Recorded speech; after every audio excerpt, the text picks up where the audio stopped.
చేయుము నరుడా నరుడా, దుష్కర్మము వీడుము నరుడా. ధర్మరాజు ముందెప్పటికైనా నిలువక తప్పదు నరుడా నరుడా, నిలువక తప్పదు నరుడా.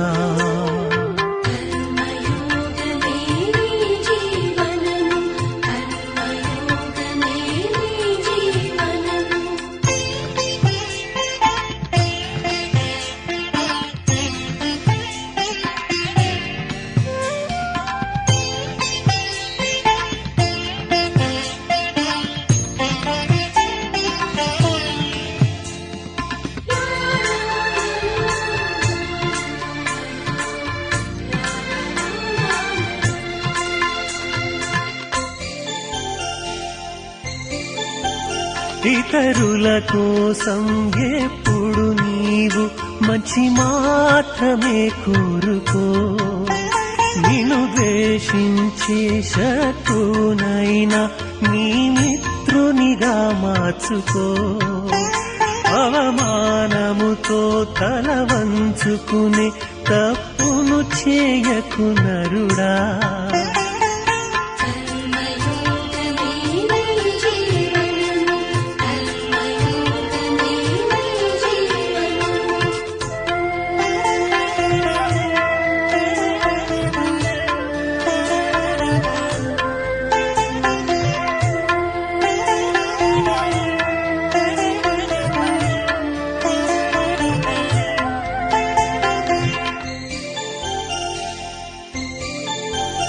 ఇతరులకెప్పుడు దుఃఖమిచ్చే నిందలు పలుకుటమాను.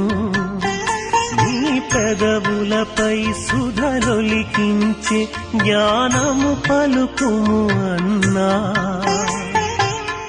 కరుణ కఠోరంగా వినిపించే భాషలు పలుకకు నరుడా నరుడా, దుర్భాషలు పలుకకు నరుడా.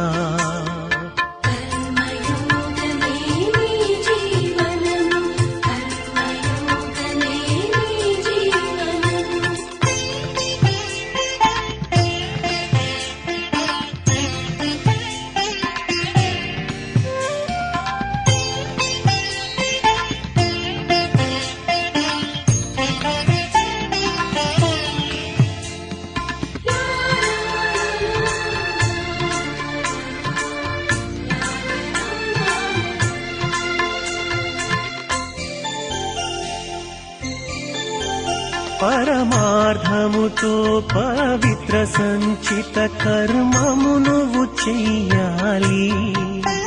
ధర్మరాజు నీకెదురైనప్పుడు నిర్భయముగా నిలవాలి. నిష్కళంకంగా జీవితమంతా చిరునవ్వులు వెలగాలి.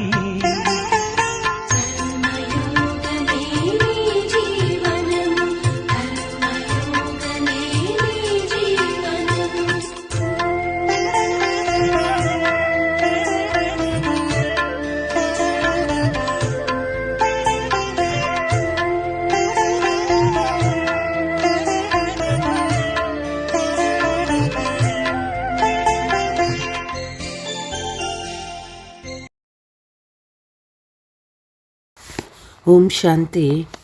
మధురమైన పిల్లలారా, మీ మోహము బంధనాలు ఇప్పుడు తెగిపోవాలి. ఎందుకంటే ప్రపంచమంతా వినాశం కానున్నది. ఈ పురాతన ప్రపంచంలోనే ఏ వస్తువుపైన ఆసక్తి ఉండరాదు. ప్రశ్న: ఏ పిల్లలకైతే ఆత్మీక నష ఎక్కి ఉంటుందో వాళ్ళ టైటిల్ ఏమిటి? ఏ పిల్లలకు నష ఎక్కుతుంది? ఆత్మీక మస్తిలో ఉండే పిల్లలను మస్త్ కలందర్ అని అంటారు. వారే నెమలి పింఛదారులు అవుతారు. వారికి రాజ్య భాగ్యపు నష ఎక్కి ఉంటుంది. ఇప్పుడు మేము పేదవాళ్ల నుండి ధనవంతులుగా అవుతామని బుద్ధిలో ఉన్నది. రుద్రమాలలో కూర్చబడే వారికి నష ఎక్కుతుంది. ఇప్పుడు మేము ఇంటికి వెళ్ళాలని, తర్వాత నూతన ప్రపంచంలోకి రావాలనే నిశ్చయం ఉండే పిల్లలకు నష ఎక్కి ఉంటుంది. ఓం శాంతి. ఆత్మీక తండ్రి ఆత్మీక పిల్లలతో ఆత్మీక సంభాషణ చేస్తూ ఉన్నారు. దీనిని ఆత్మల కొరకు ఆత్మీక జ్ఞానము అని అంటారు. ఆత్మ జ్ఞానసాగరము. మనుషులు ఎప్పటికీ జ్ఞానసాగర్లుగా అవ్వలేరు. మనుషులు భక్తి సాగర్లు. అందరూ మనుషులే. ఎవరైతే బ్రాహ్మణులుగా అవుతారో వారు జ్ఞానసాగరం నుండి జ్ఞానము తీసుకొని మాస్టర్ జ్ఞానసాగర్లుగా అవుతారు. ఆ తర్వాత దేవతలలో భక్తి ఉండదు, జ్ఞానము ఉండదు. దేవతలకు ఈ జ్ఞానం తెలియదు. జ్ఞానసాగర్లు ఒక్క పరంపిత పరమాత్మయే మాత్రమే అయినారు. అందుకే వారిని వజ్రము వంటి వారని అంటారు. వారే వచ్చి గవ్వతుల్యంగా ఉన్నవారిని వజ్రంలాగా రాతి బుద్ధి గలవారి నుండి పారస్ బుద్ధి గలవారిగా తయారు చేస్తారు. మనుషులకి ఏమీ తెలియదు. దేవతలే మళ్ళీ వచ్చి మనుషులుగా అవుతారు. శ్రీమతం ద్వారానే దేవతలుగా అయ్యారు. అర్ధకల్పం పాటు అక్కడ ఎవ్వరి మతము అవసరం ఉండదు. ఇక్కడైతే అనేక మంది గురువుల మతాన్ని తీసుకుంటూ ఉంటారు. ఇప్పుడు సద్గురువు నుండి శ్రీమతం లభిస్తుందని తండ్రి అర్థం చేయించారు. సద్గురు అకాల్ అని అంటారు. దాని అర్థం కూడా వారికి తెలియదు. సద్గురు అకాలమూర్తి అని పిలుస్తారు.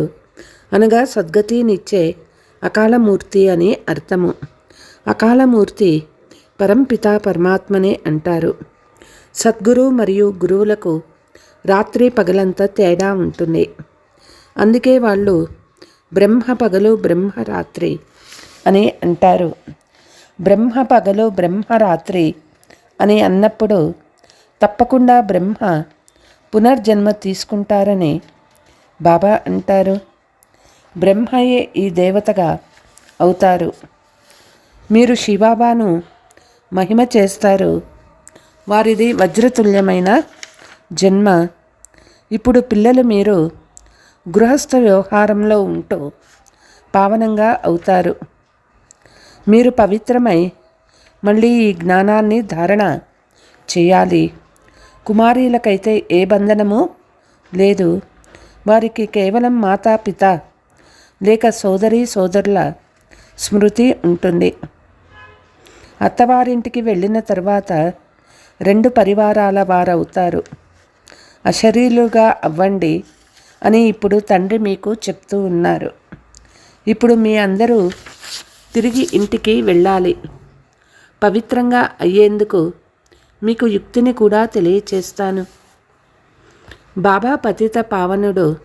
మీరు నన్ను స్మృతి చేసినట్లయితే యోగాగ్ని ద్వారా జనం జన్మాంతరాల పాపం భస్మమైపోతుంది అని గ్యారంటీ ఇస్తూ ఉన్నారు. ఎలాగైతే పాత బంగారాన్ని అగ్గిలో వేసినందున దానిలోని మలినాలు తొలగిపోయి సత్యమైన బంగారం మిగిలిపోతుందో అలా ఇది కూడా యోగాగ్ని. సంగమ యుగంలోనే బాబా రాజయోగాన్ని నేర్పిస్తారు. అందుకే వారికి చాలా మహిమ ఉన్నది. ఏ రాజయోగాన్ని భగవంతుడు నేర్పించారో దానిని అందరూ నేర్చుకోవాలనుకుంటారు. విదేశాల నుండి కూడా సన్యాసీలు చాలామందిని తీసుకువస్తారు. సన్యాసీలను చూసి వీరు సన్యాసం తీసుకున్నారని విదేశీయులు భావిస్తారు. ఇప్పుడు మీరు కూడా సన్యాసులే. కానీ బేహద్దు సన్యాసమును గురించి ఎవ్వరికీ తెలియదు. బేహద్దు సన్యాసాన్ని ఒక్క తండ్రి మాత్రమే నేర్పిస్తారు. ఈ పురాతన ప్రపంచము సమాప్తం అవ్వనున్నది మీకు తెలుసు. ఈ ప్రపంచంలోని ఏ వస్తువు పట్ల మీకు ఆసక్తి ఉండదు. ఫలానా వారు శరీరాన్ని వదిలారంటే వెళ్ళి ఇంకొక చోట పాత్రను అభినయించేందుకు మరొక శరీరాన్ని తీసుకుంటారు కనుక మనం ఎందుకు ఏడవాలి? మోహపు నరాలు తొలగిపోతాయి. మన సంబంధం ఇప్పుడు కొత్త ప్రపంచంతో జోడింపబడి ఉంది. ఈ విధమైన పిల్లల దృఢమైన మస్తు కళంగీధర్ అవుతారు. మీలో రాజ్యభాగ్యపు నష ఉన్నది. బాబా కూడా నేను మళ్ళీ నమిల పింఛదారిగా అంటే శ్రీకృష్ణునిగా అవుతాను, ఫకీర్ నుండి అమీర్గా అవుతాను అనే నష లోపల ఉండేది. లోపల నష ఎక్కి ఉన్నది. అందువల్లనే అటువంటి వారిని మస్తు కళందర్ అని అంటారు. ఇతను సాక్షాత్కారాన్ని కూడా పొందుతారు. ఎలాగైతే ఇతనికి నష ఎక్కి ఉందో అలా మీకు కూడా నష ఉండాలి. మీరు కూడా రుద్రమాలలో కూర్చోబడేవారు. ఎవరికి దృఢమైన నిశ్చయం ఉంటుందో వారికి నష ఎక్కుతుంది. ఆత్మలో మనము ఇప్పుడు ఇంటికి వెళ్ళి మళ్ళీ కొత్త ప్రపంచంలోకి వస్తాము. ఈ నిశ్చయంతో ఎవరైనా ఇతన్ని చూసినట్లయితే వారికి చిన్న శ్రీకృష్ణుడుగా కనిపిస్తాడు. ఎంతో శోభాయమానంగా ఉంటాడు. కృష్ణుడైతే ఇక్కడ లేదు. అతన్ని గురించి చాలా వాదాపవాదాలు జరుగుతాయి. ఉయ్యాలను తయారు చేస్తారు, అతనికి పాలు తాపిస్తారు. అయితే అవి జడ చిత్రాలు. కానీ వీరు నిజమైన కృష్ణుడుగా అయ్యేవారు కదా. బాబా వెళ్ళి బాలునిగా అవుతానని ఇతనికి చాలా నష ఉంది.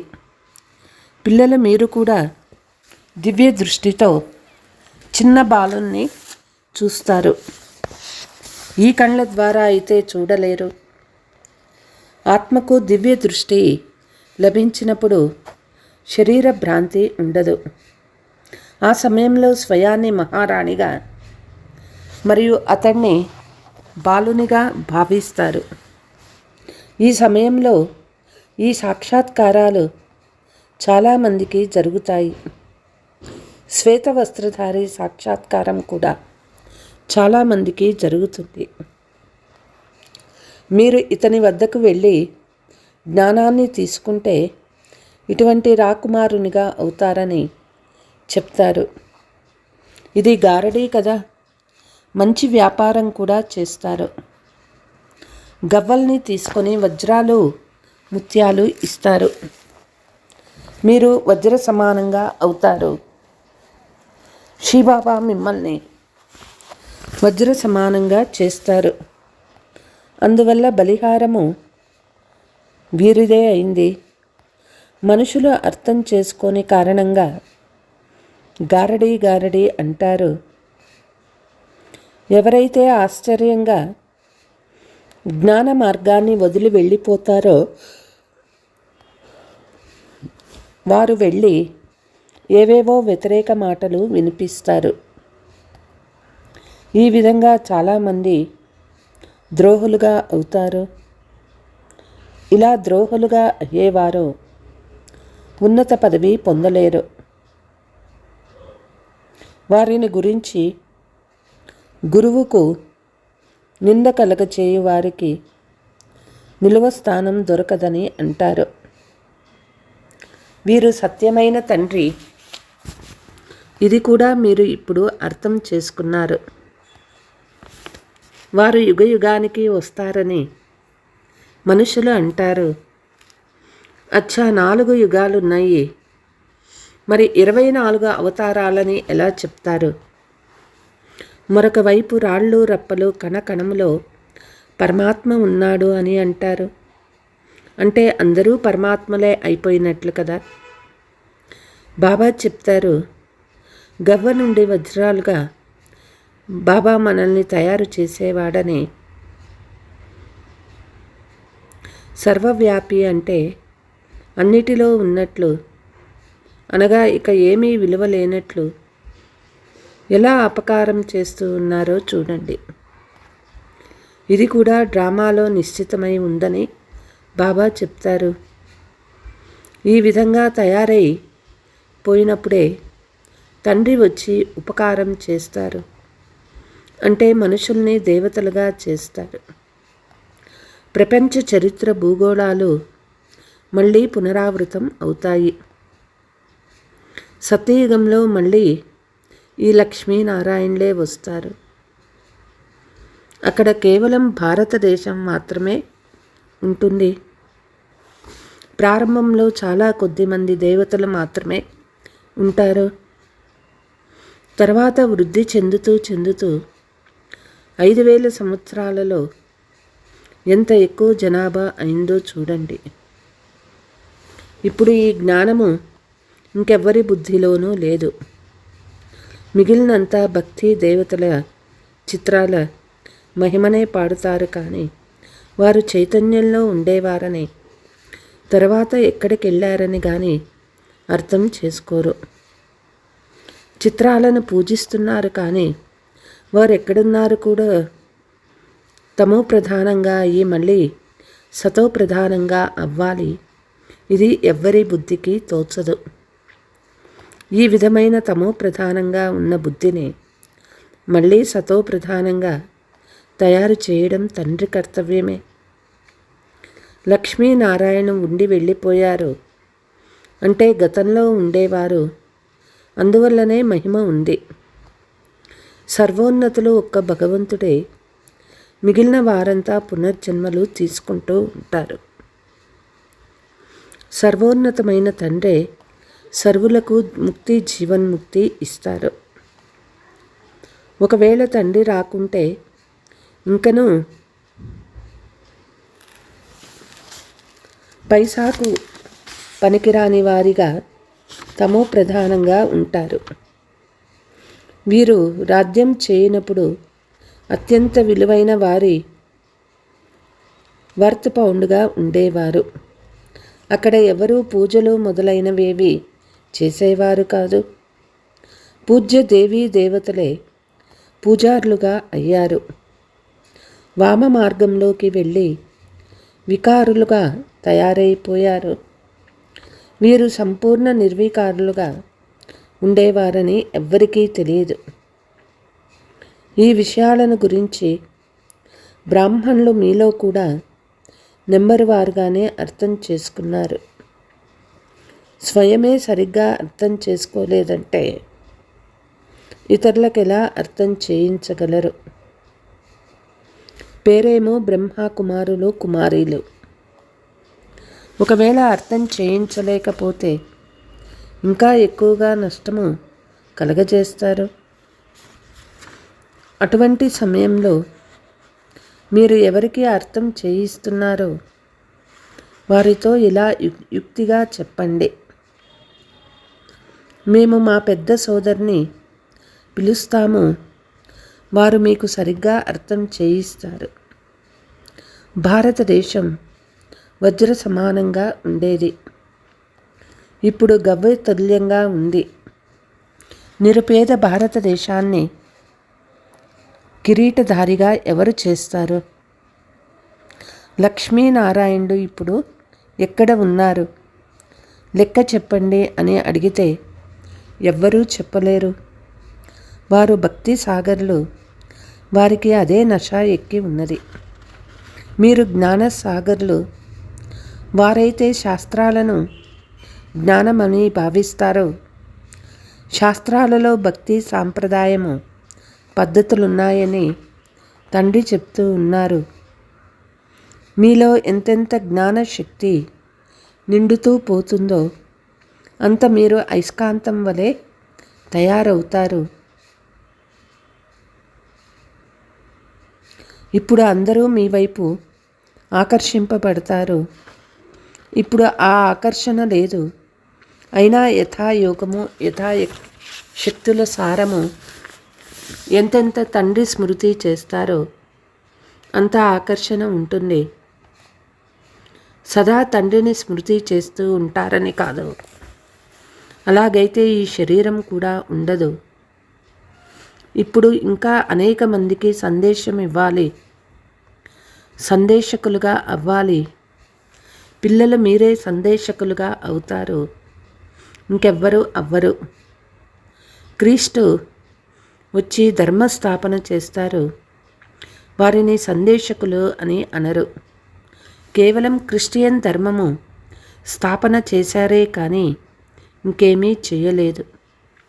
క్రీస్తు ఆత్మ వేరే ఒకరి శరీరంలో వచ్చింది. తర్వాత అతని వెనుక మిగిలిన వారు వస్తారు. ఇక్కడ మీ రాజధాని స్థాపన అవుతూ ఉంది. ముందు ముందు మీరు ఏమేమిగా అవుతారో, ఏ ఏ వికర్మలు చేశారో అందరికీ సాక్షాత్కారం అవుతుంది.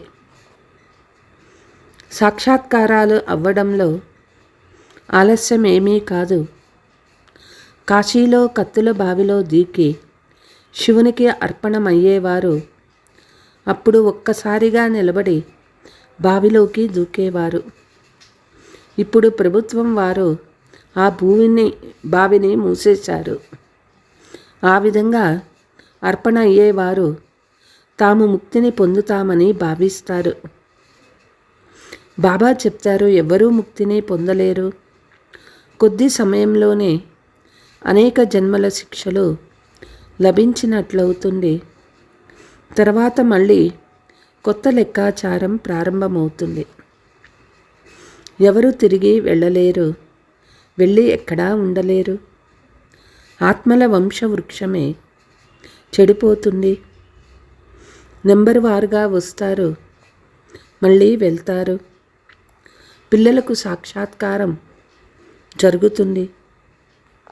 అప్పుడే వారు ఈ చిత్రాలు మొదలైనవి తయారు చేస్తారు. 84 జన్మల పూర్తి సృష్టి చక్ర ఆది మధ్య అంత్యాల జ్ఞానమంతా మీకు లభించింది. మీలో కూడా నెంబర్ వారుగా ఉన్నారు. కొందరు ఎక్కువ మార్కులతో ఉత్తీర్ణులవుతారు, కొందరు తక్కువ మార్కులతో ఉత్తీర్ణులవుతారు. ఎవరు 100 మార్కులు పొందలేరు. 100% అయితే ఒక్క తండ్రిదే. ఆ విధంగా ఇంకెవ్వరూ తయారవ్వలేరు. కొంచెం కొంచెం వ్యత్యాసం ఏర్పడుతుంది. ఒకే విధంగా కూడా అవ్వలేరు. లెక్కలేనంతమంది మనుషులు ఉన్నారు. అందరి రూపురేఖలు వేరువేరుగా ఉంటాయి. ఆత్మలన్నీ ఎంతో సూక్ష్మమైన బిందువులే. మనుషులు ఎంతో పెద్దవారుగా ఉంటారు, కానీ ఒకరి రూపురేఖలు మరొకరితో కలవవు. ఎన్ని ఆత్మలు ఉన్నాయో అన్నే మళ్ళీ ఇంటిలో కూడా ఉంటాయి. ఇది కూడా డ్రామాలో రచించబడి ఉన్నది. ఇందులో ఏమాత్రమూ వ్యత్యాసము ఉండదు. ఒకసారి ఏది చిత్రీకరించబడి ఉంటుందో అదే మళ్ళీ చూస్తారు. 5000 సంవత్సరాల క్రితం మేము ఇలా కలిసి ఉండేవారమని మీరంటారు. ఒక్క సెకండు కూడా తక్కువ ఎక్కువ కాదు. ఇది నాటకం కదా. ఎవరి బుద్ధిలో రచయిత రచనల జ్ఞానం ఉంటుందో వారిని స్వదర్శన చక్రధారులు అంటారు.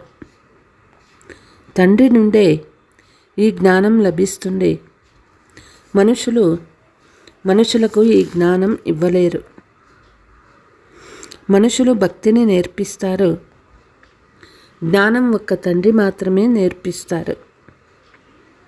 జ్ఞానసాగరుడు ఒక్క తండ్రి మాత్రమే. మళ్ళీ మీరు జ్ఞాన నదులుగా అవుతారు.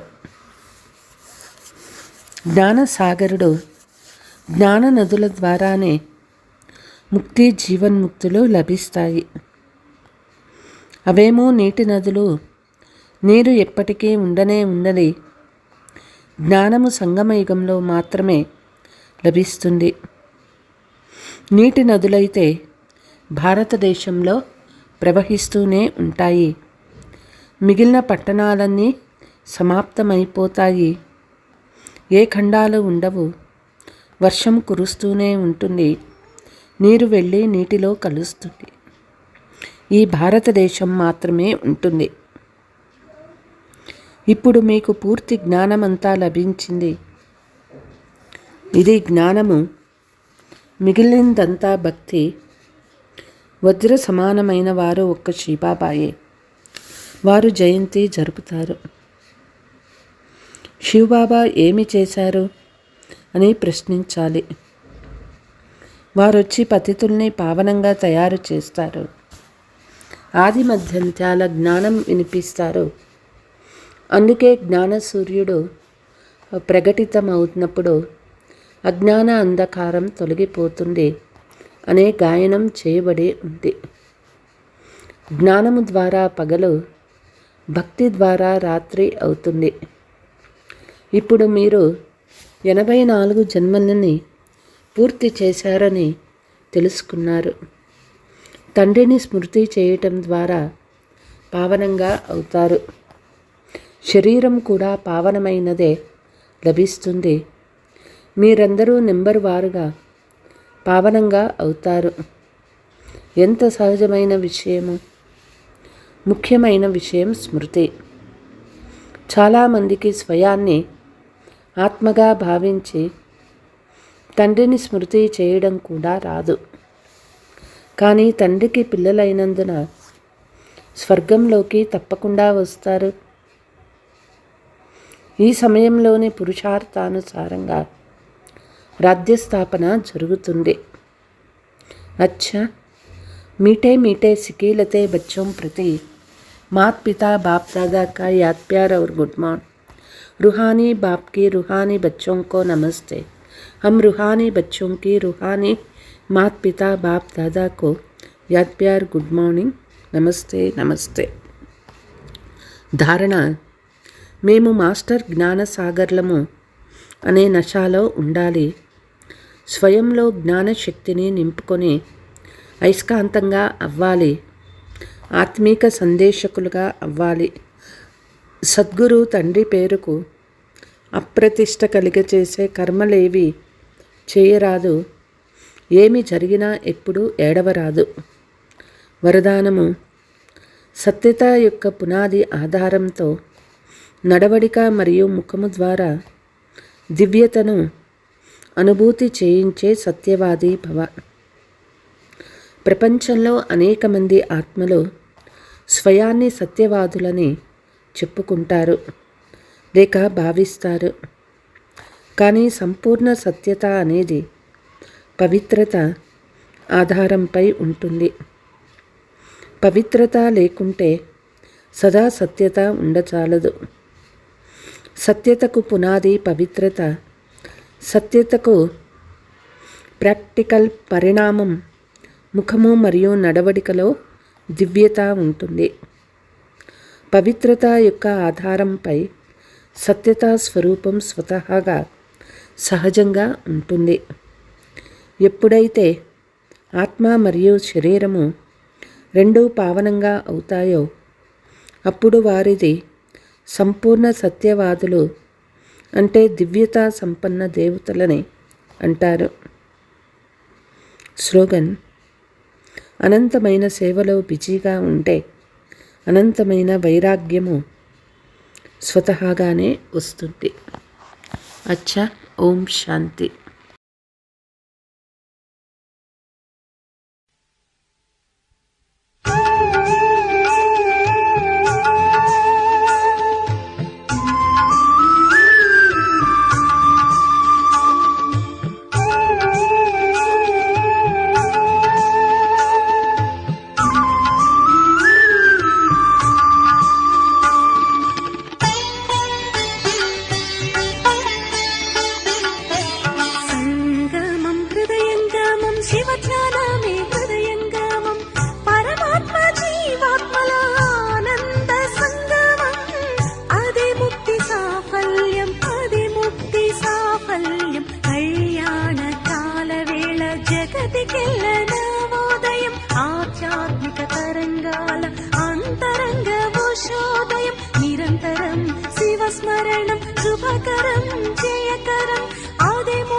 భాగ్యోదయ నిర్ణేతయే విశ్వనాథుడు, విశ్వ ప్రేమ నిర్మాతయే లోకనాథుడు. నిత్యం యేసుని ధ్యానం నీరాజనం, హారతి తానైన మది జ్యోతి స్వరూపం. సంగమం హృదయంగమం, శివ ధ్యానమే హృదయంగమం.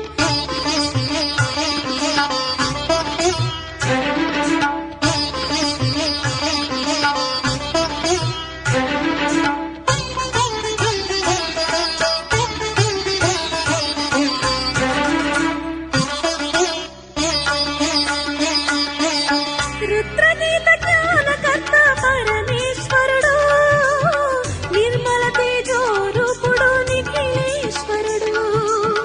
దివికి భువికి సంధానం రాజయోగ మార్గం, ఆత్మ పరమాత్మల స్థానం పరంధామం. సంగమం హృదయంగమం, శివ ధ్యానమే హృదయంగమం.